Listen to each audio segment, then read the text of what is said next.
2, 1. Hello and welcome to the Crover 119 podcast. My name is Elvis and this is Michael. Good evening, Elvis. And joining us is Dylan. Oh, look at that. He gets back in the intro and he's back on the pod. And we're coming to you live as usual from the Fulham Bunker.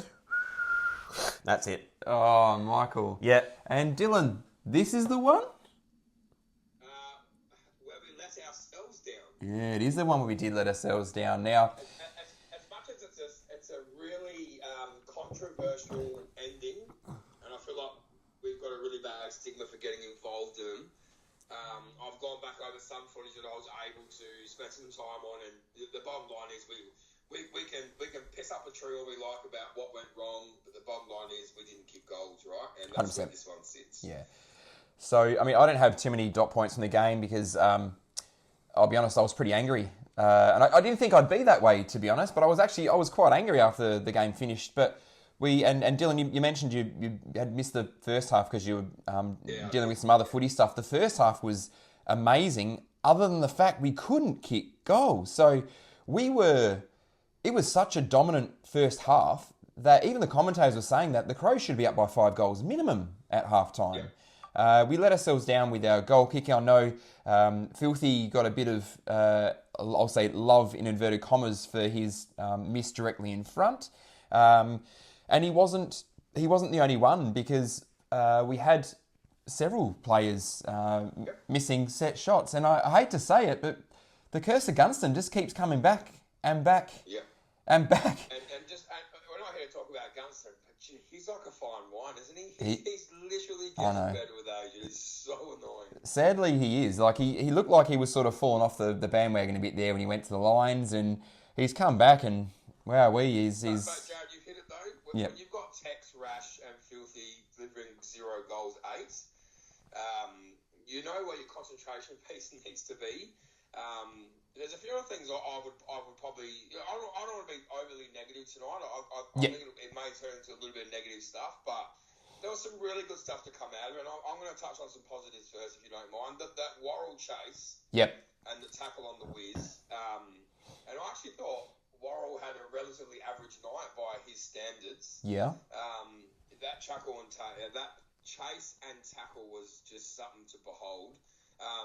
Ben Keys again, just fantastic. Yeah.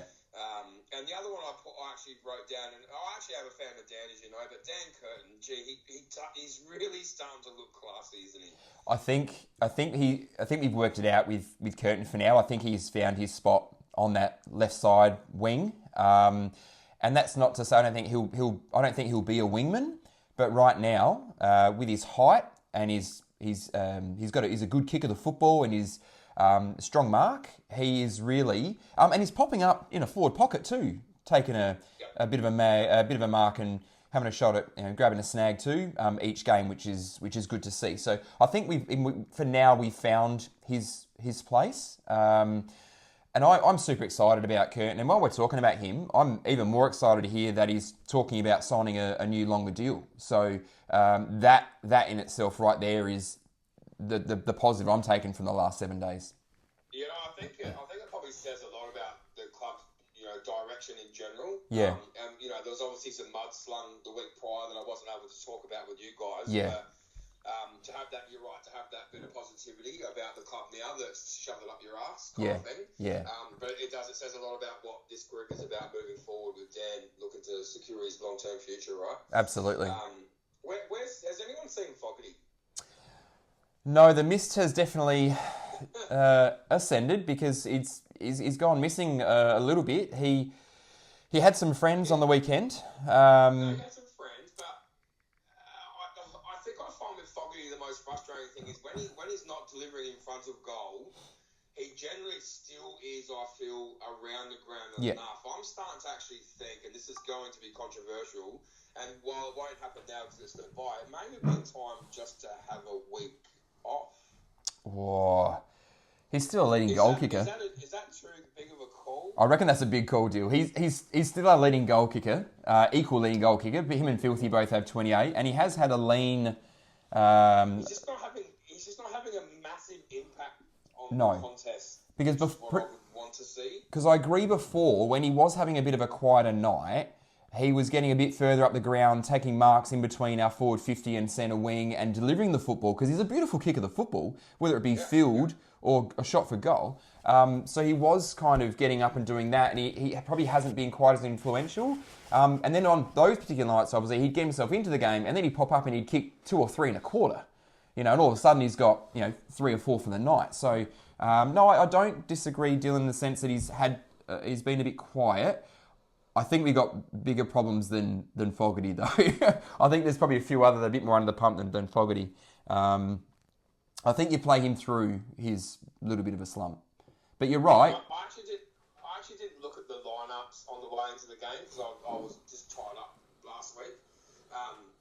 But we're just going over the same shit, aren't we, with Smithers and Murphy? I mean, I've always been a bit of a Murphy fan, as you know, and it's not the things that Murphy does on the ball, it's the stuff he does off the ball that I love. You can't buy that in a footballer, right? Yeah. And he gave up some possession in the middle of the ground, but he went back and got the smother against Hawthorn too, right? Yeah. So he makes up for the mistakes. But you just sort of feel this year, why are we rehashing the same shit?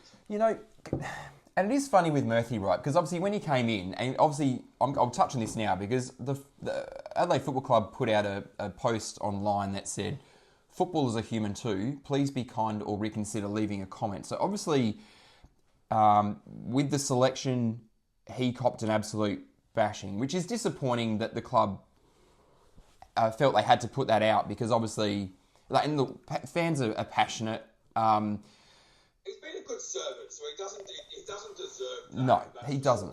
And to be honest, at the point now, if we're bringing Murphy in, it's because we've copped a few injuries to key personnel in the position that he plays, and they bring him in to do a role. Now, Baz tweeted out, and this is from half time, so I wish I had the full time stats, but I don't have it at the moment. But he's got here, Lockie Murphy at half time. He's equal first for tackles inside 50. He's equal second for, SI. Can't think off the top of my brain's foggy. Score involvement? Oh, score involvement. Thank you very much. Equal fifth in clearances and equal second in tackles. Now, I know he finished the night on 9 tackles, I think, from memory. 11 possessions. 7 tackles.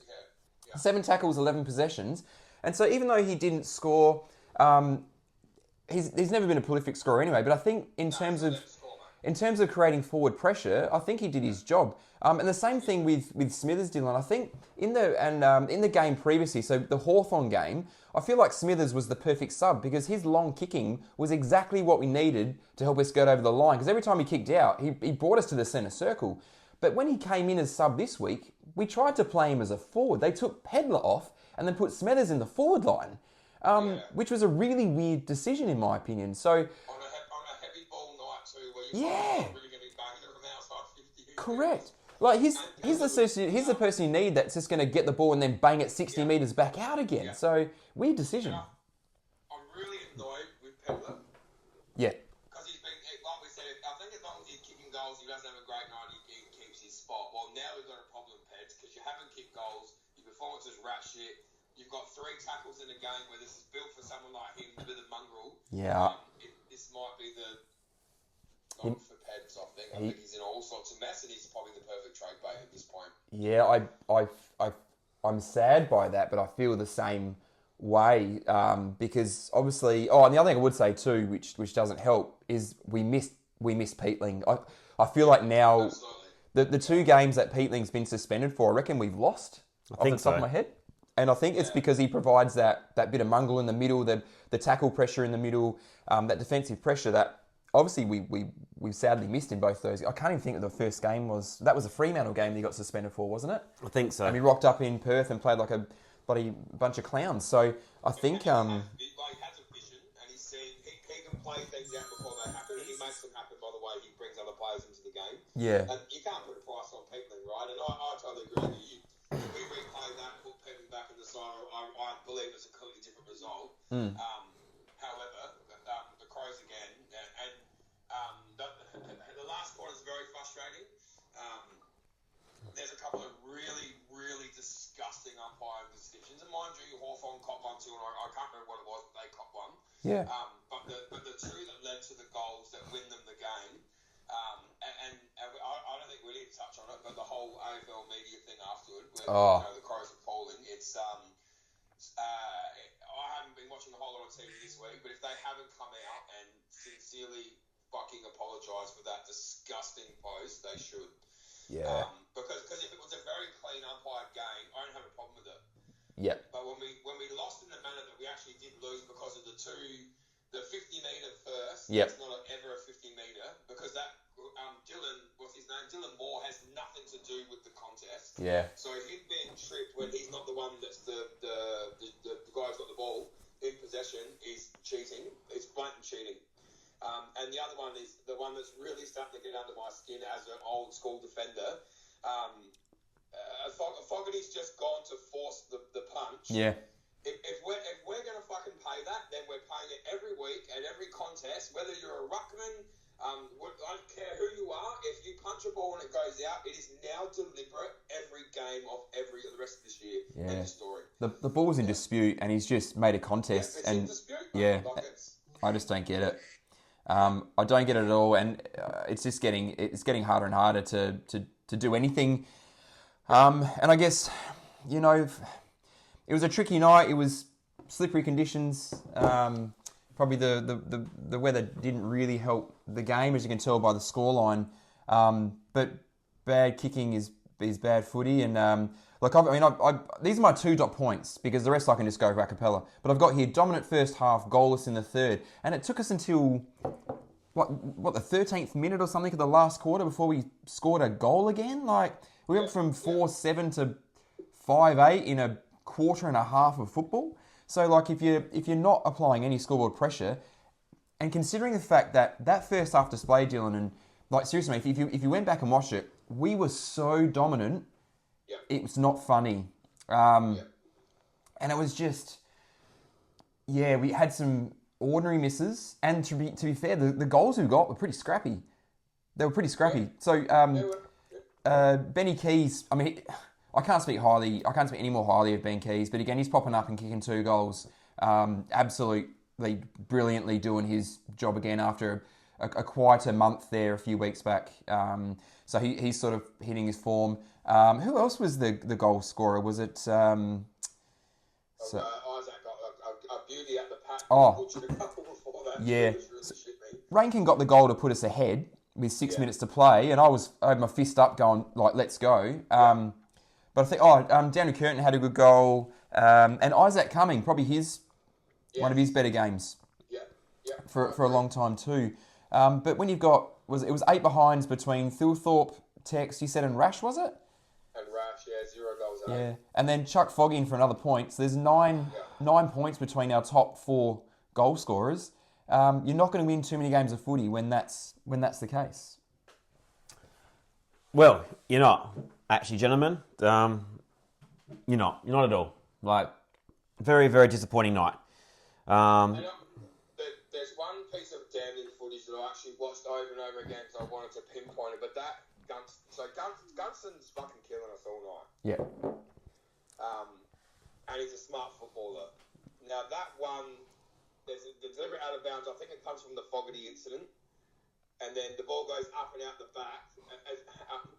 I want to be careful how I put this, because I'm not a massive fan of the way our defence plays, although they've been I would use serviceable.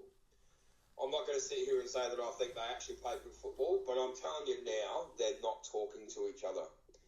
They're too gung-ho, all trying to do the same thing at one time instead of just being chatter, right? So the ball goes up over the back. Rob is standing Gunston for whatever reason. So Worrell's gone forward to the pack. Rob's actually then gone and left Gunston on his own. Gunston just sits there and goes, cool, I'll just sit here. The ball falls up over the back. There's 3 or 4 Crows in that fucking contest. Yeah. Straight to Gunston, bang, straight to Newcomb, bang, goal. And it's just like, when you watch it over and again, it's just like, Rob, you didn't need to get to the pack. Yeah. And someone at that point just had to have taken accountability for Gunston. So that just goes to show you, operationally, they're not on the same page. The weird thing is that normally Keane's been playing that sweeper role where he normally sits right back. He's the one that's been clearing the line a bit. And I don't understand in the last 2 minutes of a game, how do we have no one within 20 metres of the freaking goal line? Like, it was a complete... I don't know exactly what happened, and obviously I'm hoping the club is taking a look, when they did the review, that hopefully they're looking into it. Key learnings. I do not understand at that crucial moment of the game, because Dylan, both you and I, we were both full backs, centre half back. The whole time we are marshalling troops, making sure who's screaming at our teammates, who's on this guy, who's on this guy. Like it's a cardinal sin, particularly late in the game, to have 3 players goal side of you. Goal side of you. Like, it doesn't make sense. That's the part that makes you that's so frustrating, because it was a walk-in goal. It was a walk-in goal. Oh. It's a night, and I think when you actually watch the probably 10 or 15 minutes prior to that, Gunston is on fire. He is. You would think he's probably the one guy I'm going to stay with, even if I'm twice the fucking size of him. I'm staying with him, right? Yeah. Anyway, really, really frustrating night. Yeah. Another loss against the top 8 side. It's the monkey on the back. It's the dark cloud that sits over the Crows. And until they start knocking them off, we're going to have a big problem come September. Yeah. And C's were talking about fourth quarter, because I found this actually was quite interesting. So Jadelaide chucked this stat out on X, and Jadelaide, if you don't follow him on Twitter, you've got to get around this guy. It's at JadelaideX, and he's sent out a tweet. This is Friday at 6:51 p.m. when I found it. He's got Adelaide are locking it down late, conceding only 12 points per game in fourth quarters since round 6. We're ranked number 1 actually in our fourth quarters this year. Look, we probably hit the average pretty closely, I'm going to suggest, because it was such a low scoring game. But Jesus Christ, it's great to be locking down your opponents to only 12 points per quarter. Doesn't help though when you're only kicking 8 in that quarter. It was a frustrating night. And look, Dylan, last week Michael and I talked about this, and we said, we both had feelings about how this was going to go, and if we lost, we lost, and it wasn't going to be, we weren't going to lose our shit, because we felt like we were playing with bankers' money a bit, because we got the win against Sydney, got the win against Brisbane at home, so we said we wanted to win 2 out of those 3, and we did. So if we won this one, it'd be a bonus. But to lose it in the manner we did, man, I was so angry. I refused to even do the immunity voting that night, because I was just completely. I silently quit. That's what we're doing at the moment. I silently quit the club there for a couple of hours. I'm doing it this evening. I'm done. I'm done. You know how I look at it. I like looking ahead, but I don't like talking about it all that much. Yeah. You look at the first 2 games out the bye. It's Richmond and Melbourne. Yep. And if you had said to me at the very beginning that we'd be 11-5 after round 18. Yep. 18, round 17. Sorry, I would take it every day of the week. Yeah. Right. So I think you have to put the loss into perspective. Yeah. It's bitterly disappointing. Yeah.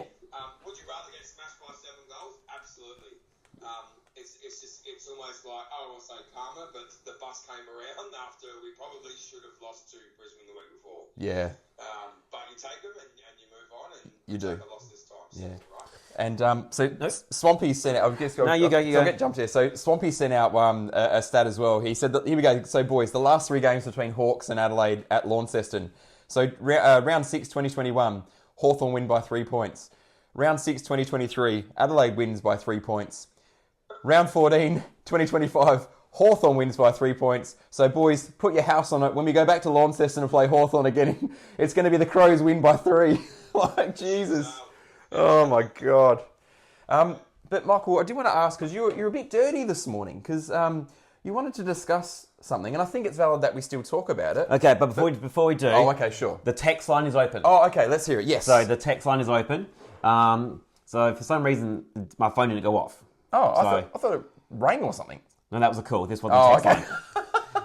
Okay, so we've had a text from Elijah. Thank you for Elijah. Oh, yes. Saying, with hindsight, it was a mistake resting Tex against West Coast. That game should have been rested for the next 2 weeks, last week and this week. Yeah. He's also come in saying the only good thing to come from the weekend was seeing Josh Worrell take down Nick Watson. Mm-hmm.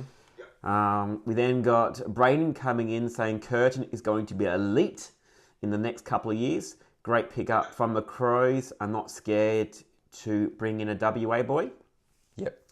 And then Elijah's come back that we need to get, if we can't get Sharp, then we need to get Curtin's brother. Yeah, Cody Curtin. And then Braden has jumped back onto the draft again, saying he's not necessarily into NWM, especially if it costs us 2 first-round draft picks. If he was a free agent and walked to us, absolutely fine, but not looking at paying someone ridiculously overs in a position that is not really needed at the moment. Yeah, I'm about to say the same thing. Like right now, I don't see where he fits. So he's saying put the money on a ruckman. Yep.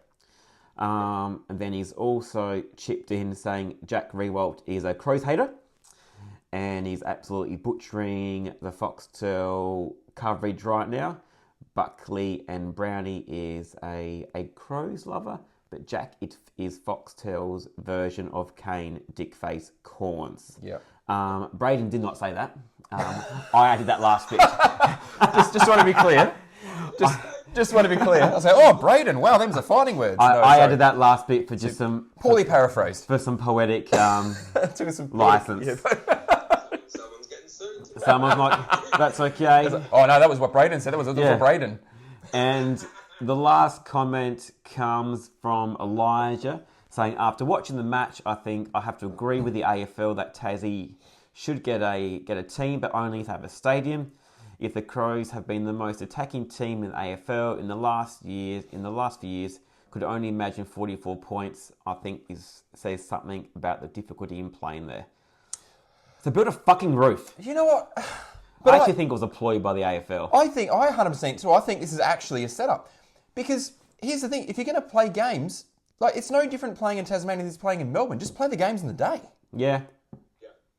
Like, it's like having the game in Canberra with a snow game. No, playing in Canberra in the middle of winter at night time, yeah, that makes perfect sense. It's minus freaking 8 degrees. What do you think is going to happen? Especially when you get the same crowd during the night time that you would have got during the day. So correct. It's the AFL again.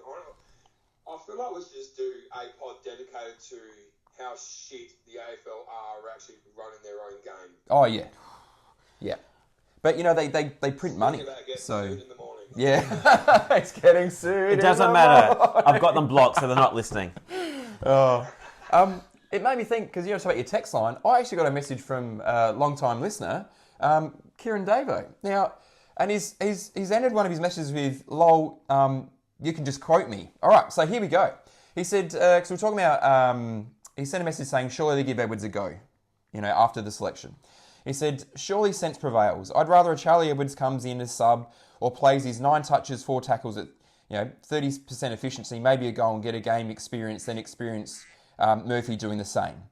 He said, also this throws out our 3-tool forward line attack, as for some reason we seem to kick to him one-on-one in forward 50s 90% of the time. And, I've replied, look, I hear you, Nixie loves Murph. And he's like, I know it's useless. As we know, there's no reason, but we've been doing great with selection until now. I hope Nixie isn't now going, shit, we'll make finals time at start. We need to start picking experience like the old, the good old days. I think, so I don't know, what do you boys think, like, with the Murphy selection? Because I read someone else too, that someone said it would be great for Charlie Edwards, even if he's sub for the next 3 weeks, just get him in, get him a taste of it. Should we have done that in Tassie? I think we should have, and I think what we need to look at last year was Murphy had a long run of games. Whereas this year he hasn't played really at all, and then we bring him back. Yeah. If it's sailed, it's sailed, right? And if we're desperate and we have a huge injury list, then Murphy gets a game. But I don't know. Even with Sid's playing in the sample for what reason? I'd have him playing against Hawthorn, and even again starting as a sub, coming on as an impact player like a bloody Brahma Ball when a game's going to be won with 20 minutes to play. I don't know. I never used to get frustrated by a lot of it, but now I'm getting frustrated with the old guard being there. I think with Sid, I think it's important for him to have a bit of a proper run in the SANFL again because he was sub too much. I'm going to pull you up there. How about we just give him a run in the football? Yeah, I agree. We're not playing. So I'm glad he's going to get a run in Sandford, which is perfect. Yep. But the fact we're now at the bye and he is yet to play a full game, proper footy. It's And yeah, diabolical for mine. I look, and I sort of, it's been an ebb and flow with me this season at times because I've been really filthy, and I copped a little bit of stick about one of the comments I made about how we were, because I asked the question, are we ruining him? And that obviously wasn't the right wording. It was just all I could think of at the time. But it's mismanagement. That was what I guess was I'm trying to say. We're mismanaging him because I want him to. Because for me, he is. I feel like we were lucky to pick him up in the draft that we did. I want to make sure that we're giving him opportunity. And I don't know that we were doing that because when he was on the field, we were trying to play him again as a small forward rather than just in the midfield. But to be fair, the point thrown back at me too was, well, he hasn't actually sort of set the game alight either. He hasn't shown too much. And I went, well, yeah, I get that as well. But it's really hard when your first year to come on and be an impact player in the last quarter. And when he has started, he hasn't necessarily done heaps, but he's the future of our midfield. So you got to give him opportunities. Let him learn, let him grow, let him make mistakes. That's why you've got the likes of Dawson and Saligo and Matty Crouch around him so he can learn from those guys and help sort of pick up the slack a bit as well. So this will be the content part. What they've done so far, it's like taking me to a buffet, walking me in, giving me a prawn cracker, and then sitting me down saying you can't eat anymore. Yeah. No, I agree. They've given him little bites and then not let him have a full meal. But he had to go back to SANFL for a little bit because he needed just needed a month of footy because he wasn't. I mean, think about this. How many freaking laps of an empty oval has Sid Draper done this season after the game's done? Because he's done nothing. And I don't want him to lose the love of it because all he's doing is running laps. You know what I mean? That's horseshit. We're going to go to the Twitter sphere here. You might not get an intro this week just because of the audio issues. Yeah, but this is we're talking about the SANFL and getting games into some of these kids. Yep. Round 6, we play Port. Yep. Week after that, there's a bye. Yeah. Because of the state game. Round 7, we play Sturt. Round 8, bye. 9, Centrals. 10, South and Centrals. Week off again. There's just no... These kids aren't playing. Yeah. Like, what kind of a shambles is reserve football in this league? Well, it's meant to be a global league, and there's no reserve system. And that leads you into doing a VFL. That leads into having an AFL reserves competition. 3 games. Oh, it's madness. It's probably the next point in case, right? Is we're a well-built club. We are well-run. They have money. At what stage are they going to seriously join, or the AFL get some sort of reserve league going? Yeah. Because unfortunately, they've got a contract, and they have to meet that contract. Right. So they're there for another 4 years. Yeah. Employing someone to do a half-assed job yet. They've got a normal job to go do Monday to Thursday and then just roll back in on the weekends, and we expect them to do a great job. Yeah. Well, we've discussed that. Yeah. Do we have a Immunity Medal this week? We do. No, we do. Now I've been very quiet this week. Yeah. Because you've both covered across it so nicely, so I didn't need to say much. But I was so disappointed with the Crowies. Yeah.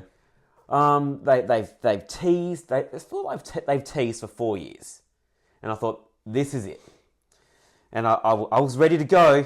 Friday night, they're up and about. There's 3 minutes to go. Yep. There was content ready to go. Yep. And for mine, it's now there is no lid because it's not coming off. I reckon you'll feel differently in a month's time. And I'm fine because I'm going to come to that in a moment. Yeah. But this was the moment I actually wanted them to show they had the bollocks to go away. I admitted last week they weren't going to win. Yeah. Everything was against them. Yep. And I thought, no, this is they're going to do it. And I was just so excited to lift the lid, and they didn't. Yeah. And they didn't. So I've gone through the fixture now, and I'm looking at games. No, Richmond, that's not a lid. Melbourne at home, that's not a lid. No. So pretty much I've gone through Fremantle. Gold Coast should have won that one. Could have been a lid moment. Yep. Hawthorn away could have been a lid moment. Collingwood away could have been a lid moment. They need to win 2 of those 3 at home for my lid to come off now. They've got to show me something. Well, I guess, yeah. Look, the sad fact is we're going to get a return leg against all these teams that we've lost to. So we're going to, like, the shitty losses we've had were, Gold Coast and now Hawthorn, and things could have been different in both of those games. I don't want to keep touching on umpires, but could have. The Collingwood game, they were just better on the day, not by much. We are that close. We are that close to being the best team in the AFL.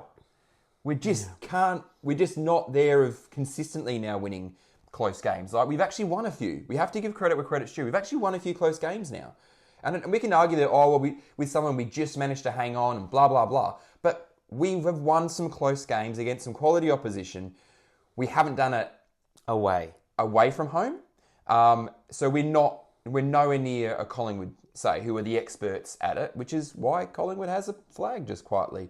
But the reality is, boys, we're going to come out of our bye week still within the top 4. Unless there is a serious flogging somewhere, we are still going to be sitting within the top 4 after our bye round.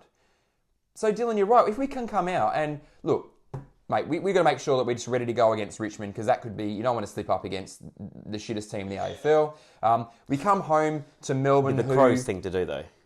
And that's why I'm putting this out there, saying we need to make sure we don't. We then come home to Melbourne, who, to be fair, I reckon have had our measure at home in recent years, going from just my own memory. But I reckon we've had some disappointing losses against Melbourne. So we need to make sure. Ring the bell. We need to make sure that You've forgotten that one, haven't you?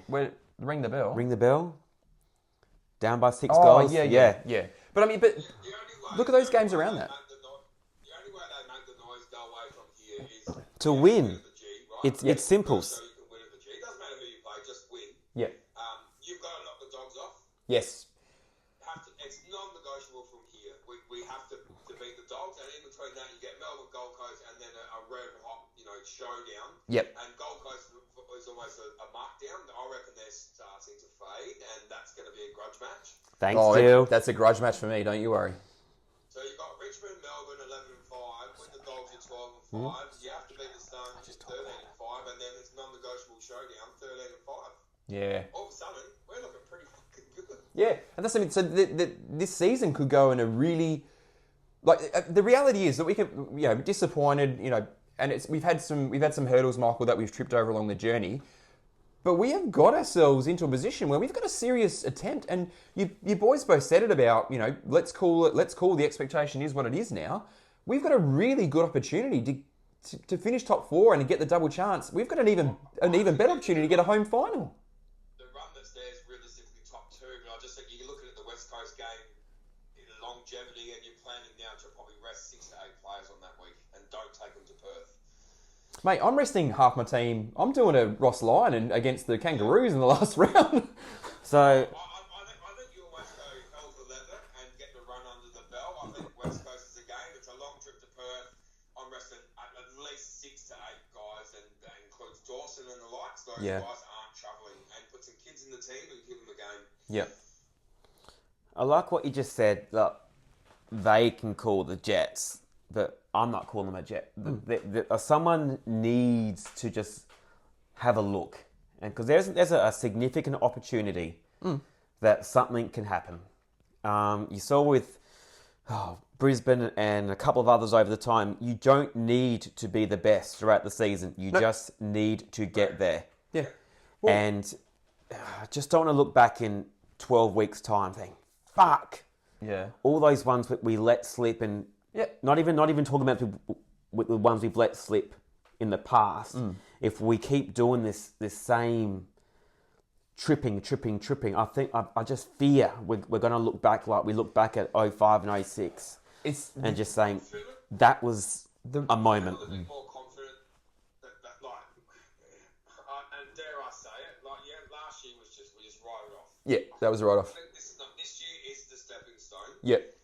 We're at the end of the day, we're going to be disappointed come the end of the year. Okay, it ain't going to happen this year, right? You can almost put that. No, I don't like that. But for mine, I think that they're taking that next step next year. They've matured. We're on from next year. The next 3 years, I'm calling. If we're not winning a flag, then. Do you know what though? Yeah. I'm sorry. No, you go. Yeah, so you know what though, like the opportunity there is. I mean, there's just as a bigger chance that we take a step backwards next year as well. You know, if something happens or you have a bad run with injuries. So this year we are thereabouts. We've got a good run home in the sense that we're going to play some quality teams, albeit mostly at home. We've got a really good opportunity to be finishing top 4, double chance, potentially even a top 2 to get the home final. I'd say like you have a go now. You just got to time your run at the right time. So yeah, 2016. I just think this year where it's going, we're heading for this big. Yep. Like just heartbreakers. But that's. This might just be the year that then it's going to Yeah. launch them on from here, right? But Dylan, that's the negativity of being a Crow supporter and not having a flag since. Because Dylan, with all due respect, I'm trying to think you would have been shit because I was 16, 17, so you would have been 12 and 13 when we got those flags. It's a long time, brother. It's been a long time, and so but in 2016 the Bulldogs they weren't the best team that year, but they timed their run perfectly. 2017 Richmond they weren't the best team that year. They just timed their run perfect. You know, like. I keep looking at the Crows' stats and thinking, fuck, for mine, there's 4 or 5 players that are just missing at the moment. Yep. So if those players are going to get the move along in the last 5 or 6 rounds and actually have the best part of their season on the back end, look out. Right? Yep. We have enough talent to win a flag now. Dylan, I play football, I fucking know. look at Isaac Rankin's year. Like, look at Rankin's year. He's yet to get out above a canter, in my opinion. What if he goes off? Yeah, absolutely. Started on fire and he's been missing for fucking 6 weeks. Yeah. That's how I feel about him. So- As much as he's still there impacting a game of footy, Yeah. he's not setting the world on fire. Yeah. But if these guys get into motion at the back end, look out. So The thing that's really starting to hurt me is someone needs to have a conversation with Peatling. Yep. Because we're going to struggle without him on the back end. Yep. And he just needs to keep his cool in those moments where he's tackling somebody. Yeah. So Because the pressure's going to go up, it's going to another level, Yep. and things are going to happen. But yeah, no, I think in my opinion, we are absolutely having a crack this year, and I hope that if we do miss out, Dylan, that we are still thereabouts again next year. Because I feel like it's taken us a long time to build this squad, and now we've got that squad. There's probably a few more pieces, that you're always trying to top up now, and that's the beauty of the position we've got ourselves into. Obviously, we need to look at the ruck, and like I said, I don't know. And Mike and I talked about this last week, but if Wanganeen Miller is available, you have to go for him. The kid is class. Like, yeah, I'm not convinced we need him, but you're right. He's classy, right? Yeah. I don't see him coming to Adelaide or wanting to, but at the end of the day, right? If Paul's in the position there, then it is what it is. yeah, I'm just. I think the one thing that we still have a very large issue with the depth. well, We just need a few Yeah. more better fringe players than what we actually realistically have. and to be fair, this year we haven't been tested. We still got the likes of Dowling who hasn't had an opportunity. We've got young Edwards who hasn't had an opportunity. There's a few guys that haven't had an opportunity. All of them. But to be fair, I think Smithers was the right call as a sub. And remember he came in for that one game, and then I forget who it was that was fit again, straight back out. And then he's got another opportunity at the moment because of just where with a couple injuries, and he's hanging around and he's doing well. Like he's not, you know what I mean? Like and Dylan, I think you said it best probably a month ago when he said he came in and he's playing every game now like it is his last.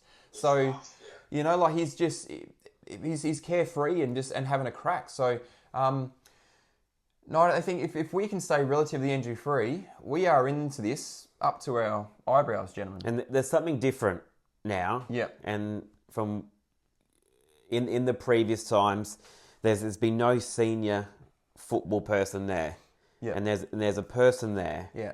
Neil Baum. He's gonna know when to taper, when to go. So I'm putting a lot of faith Yeah. in that man because And I think no matter what he brings, Yeah. he's knowledgeable. I'm not going to say he brings success, but he's he does. knowledgeable, Yeah. and he shares the knowledge. And if they listen, stuff happens. So Just wake up, Crowies, because Yeah. there's... This season it's backed off of our off season, Mm-hmm. and it's like you said, we got Barmy in finally after talking about it for years. But also, it's the first season, the first off season I can recall where we've had 3 first team players that we've picked up to improve our starting 18.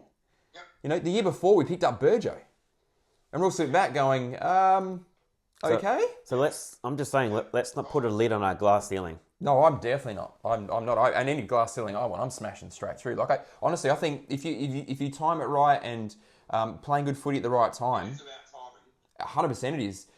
Because for how many years have Port won the premiership in July? Do you know what I mean? Like it's not how it works. Oh, come on, dude. No. It's March. They Oh, win Mark. your- But do you know what I mean though? Like Pull your claws in. because no, like, and I respect Port Power because they are particularly in the last decade they have been actually probably longer than that to be fair, but they are an excellent home and away team, but fall over when it counts. I'd rather just be like meandering my way through the season and just try and time it right. You know what I mean? Like Brisbane. correct. And Dylan, I think you said too, Oh, like we've got the Brisbane men too. with the Lions saying that they're just at the moment they're just doing enough to get what they need done. They're doing their thing Yeah. right now. It's, Mind you, they're in a world of hurt at the moment. Speaking of injuries, so yes, yeah. We've got the Brisbane man too. the Brisbane man. Yeah. Can't remember his name. Oh, okay. Fagan's right-hand man from last okay. year. Yeah, right. Following those on, Jason, how far off is Crouch and Murray? Well, Murray's he played SNFL on the weekend, did he not? Yes. And so Murray's ready to go after the bye, but Baby Crouch is still... Baby he's Crouch still has saying been- weeks. He's been 4 to 6 weeks since 4 to 6 weeks ago. So I don't know what's going on with Matt Crouch. It's a bit weird. It's a bit weird what's happening with him. I don't know that we're going to see him in the next month or so even still. So I'm not exactly sure what's going on with his injury. It's a bit of an X-Files one. Immunity medal? Yes! Yes, Now- we do. So I struggle. I put it in, albeit I said to Michael, I apologise. I put it in very, very late. I don't know what it's going to come out with, so I think it could be quite a tricky one. But for me, Keezer, mate, he was my 3 votes. I actually gave 2 to Cumming. I thought it was best game of the season from him. And Curtin Dillon got my 1 vote because he was just crazy. And I reckon he backed up perfectly after the game last week at home. Where particularly there were some quarters there where he absolutely dominated. So that was my 3-2-1. So I'd be curious to see how it came out of the wash this week. Well, cool. Thank you. So thank you to our same providers from last week. Yep. Simon, Adam, AJ, Matt, Elijah, your dad, Hey, Machino. plus number 22. I think that was the umpire. Oh, That's what he did. oh yeah. Dad was filthy. Deal. Is he on Twitter? No, he's not. He's doing the votes. He's hit the Instaverse though, but he's doing the votes, and he messaged me. He had a bit to say about good old number 22 umpire, and I do know someone who met this bloke. And if you're picking up what I'm putting down, interesting fella is what I'll say. Don't you know who I am? Anyway, moving on. Okay. So, luckily I'm reading this because I was just about to post it to the socials. Yep. And I had all the wrong teams in there. Oh, perfect. So we had for 1 vote, Yep.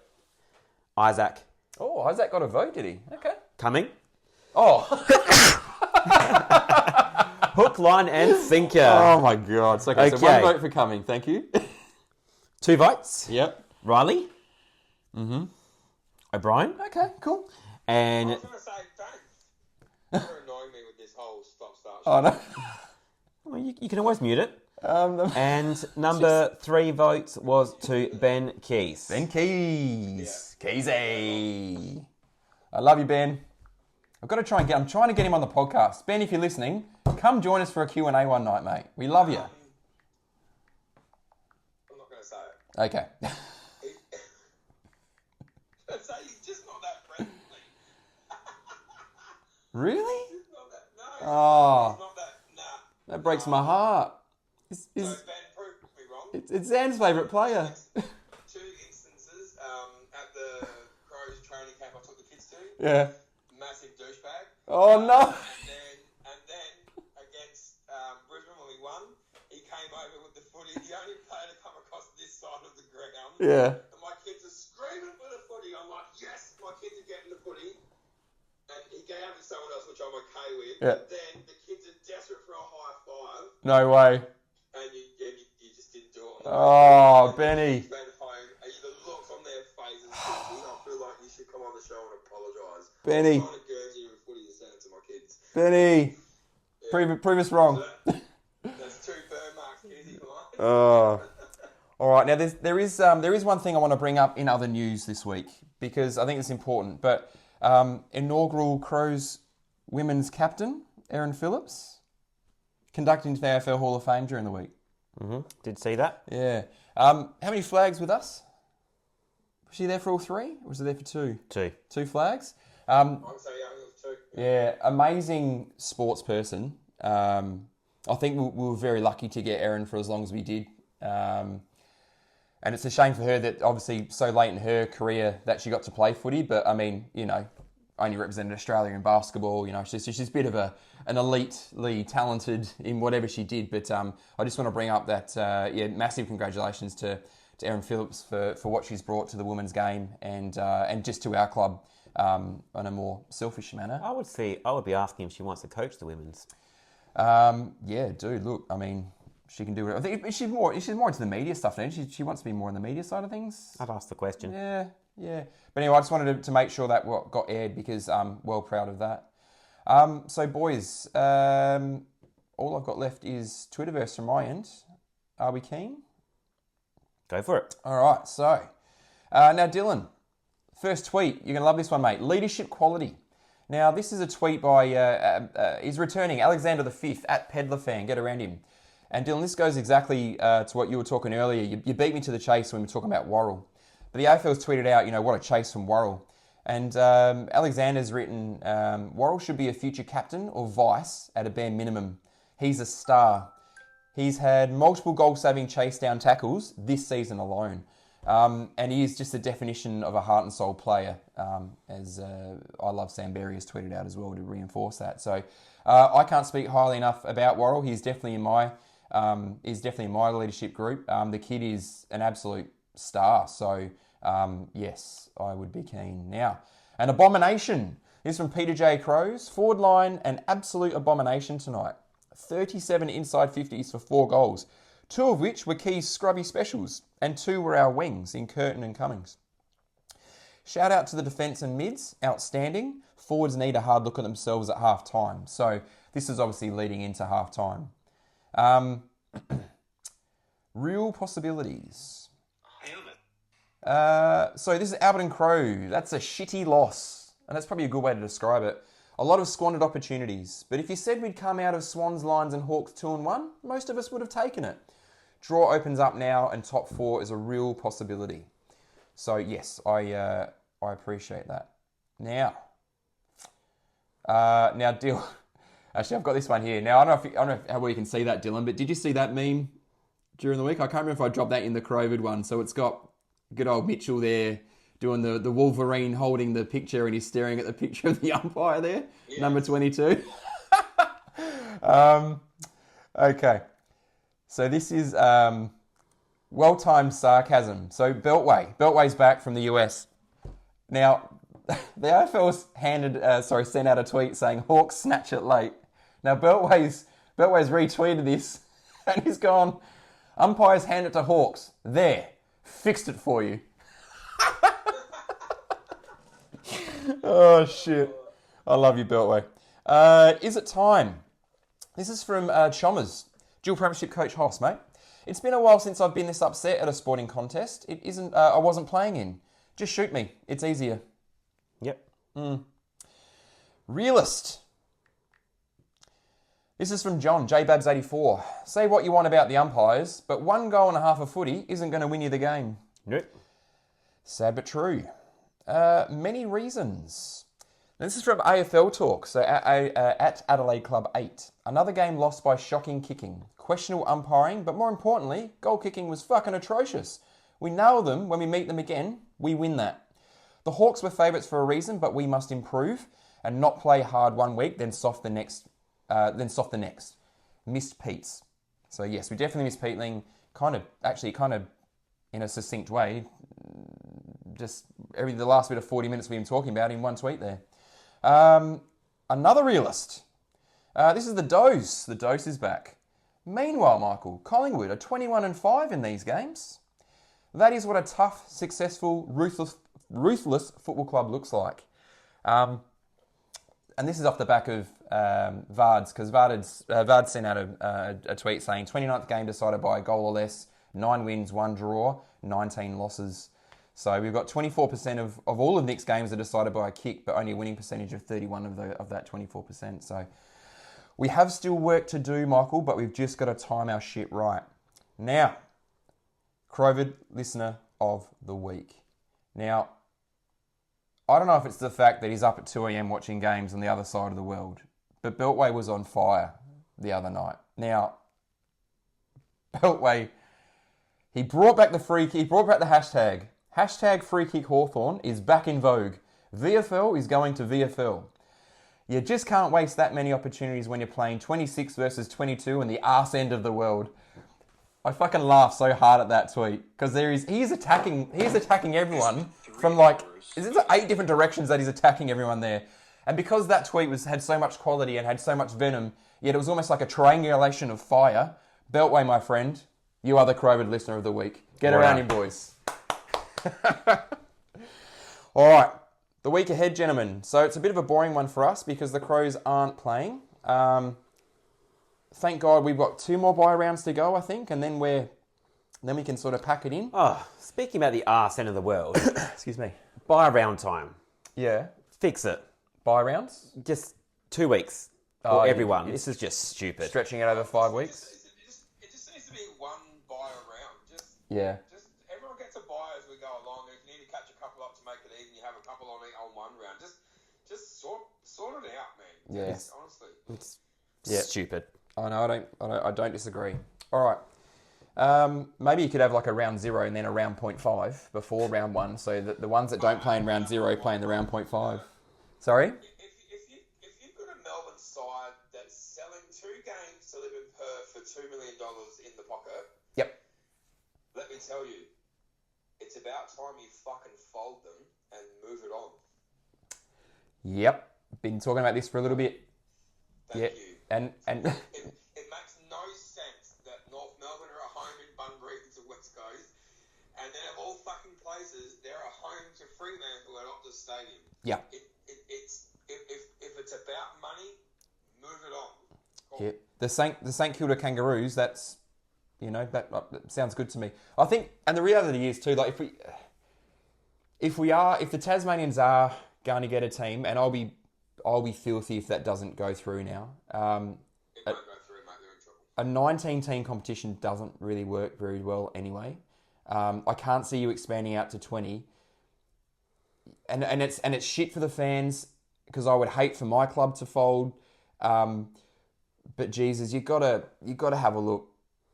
You've just got to have a look, don't you? Anyway, Yeah. so Thursday night it kicks off again. Fremantle versus Essendon at Optus Stadium. Is this one of those games where like Freo just win because they are a semi-decent team and Essendon are rubbish? Or does the shit Fremantle team rock up and then Essendon make a game of this and then, they steal Lose it? by a point. They steal it in the last minute of the game or something. Like what are we expecting here? The form line just strong enough for Fremantle to win. I think Fremantle just went, let's just do enough against North Melbourne. Yeah. That's all they do. Oh, they win. Yeah. They are so favoured, it's not like it's unbackable. Yeah. Like I mean, you got 4 wins in a row, including the Giants, Port and Suns prior to North Melbourne, and then a close one really against Collingwood too, where, Yeah. they probably could have won that, right? So, Yeah. Fremantle win. Yeah. Michael, you're going Freo? Yeah, Freo. Yeah, Freo, cool. Now, Friday night game, probably game of the round. Yep. There's probably only one other game that's I would say, well, to be fair, it's probably not even close. But anyway, Friday night, we've got Geelong versus Brisbane at Alphabet Stadium. Brisbane are in a world of hurt at the moment, though. Yeah, Geelong. Yeah, Geelong a bit scary, aren't they? Really? I've tipped Brisbane. You tipped Brisbane? Yeah. Yeah, no, I think the forward line. I think Geelong's forward line's going to stretch Brisbane now big time because Payne is a bloody good player. Very sad that he went down with a PCL. And Bailey Smith. Bag of goals at Yeah. it won't be Brisbane. Yeah, and Bailey Smith, is he bringing his own footy to each game or something? Like, it's ridiculous the amount of ball that he's getting. And they got him for beans. Like, I actually watched a lot of the Brisbane Giants game. Yeah. And, gee whiz, if they're moving Hipwood down back, which I don't think works, and I know he did it last year for an extended, but he put his hand up, I know what I'm doing, send me back there. yeah. You are in a world of hurt if you put Hipwood back in the back line. Yeah. Yeah. And then Saturday, the early game, Carlton versus North Melbourne at the G. Carlton. You would think Carlton. I think this is where the upset is. I'm going North Melbourne. Yeah, I'll back my baggers in. I'll back him in, but it's not with confidence. Port versus Sydney, Adelaide Oval in the Saturday afternoon slot. This will be a bloodbath. They'll use this as their launch pad. Where is Port on the ladder at the moment? 11th. 11th. A long way off still. They're 2 games out the 8, and that's with Fremantle and Giants and the Suns losing games over the next couple of weeks. So the problem Port face is you need to keep winning, and the last, I think, 4 or 5 are actually tough games. So while it appears like the next 4 weeks look really good, Yeah. if the teams above them win, you've no chance of getting into the 8 anyway. So good luck to you. We're all taking Port, though, I'm assuming. No, I went Sydney. You went Sydney? Yep.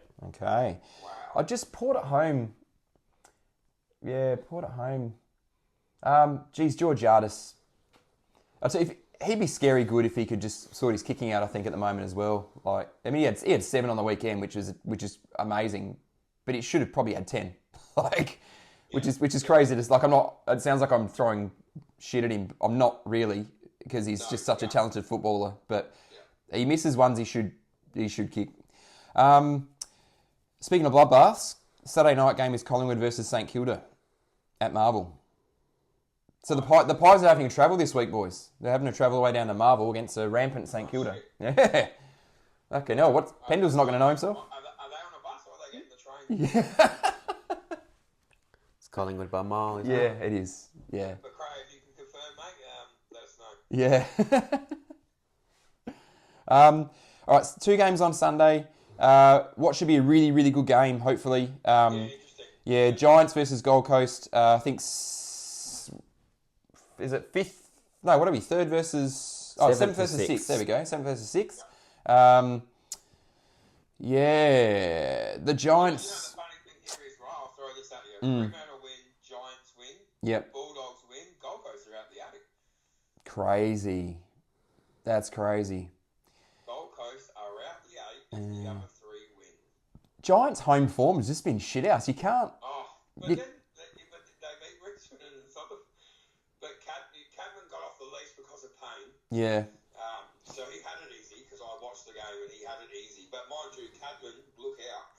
Oh, yeah. They would want to be putting him on an 8 or a 9-year deal because Well- he's an absolute dead-eye dick when he kicks them right. He's a number one overall pick from memory, wasn't he? Yeah. Yeah. Michael? Giants. Giants? Yeah, I'm going to take Giants too. It wouldn't surprise me if the Suns stole that one, being with the Giants' They form. need to get up. Yeah. They need to get up. And then finally, which again, bloodbath, a bit of a shit game of a shit weekend of footy, really. It finishes off at Marble again. Bulldogs unbackable against Richmond. That'll be a 10+ goal win, you'd imagine. Take that 80+, I think. Yeah, especially now that Sam Darcy's back. Fuck, he looked good. He looked real good. So, Very good. all right, gentlemen. Well, I think we said all that probably needs to be said. Plenty. Next week now, we've got bye round next week, so no game next week. Hey, wake up the pod. So, well, I was about to ask you, but catching up, maybe we should talk about All Australian, where we got for our All Australian team and that sort of stuff. We need to set an agenda. We're gonna get people enthused about not talking about the Crows. So set an agenda. Let's get this rolling. All right. Monday night pod. Look out, here we come. All right. Well, Michael, anything else before we wrap up? No. You did silently quit tonight, buddy. I did. You're just checking Yeah. in. You're all right. They're all good. All good. All right. All right. Well, Michael, can I just say I will listen back this week. No. You do you. You do what you need to do, bud. You do you. all right. Well, boys, let's get that infection spreading. All right, boys. Harry, take us out. Easy. Go Crows.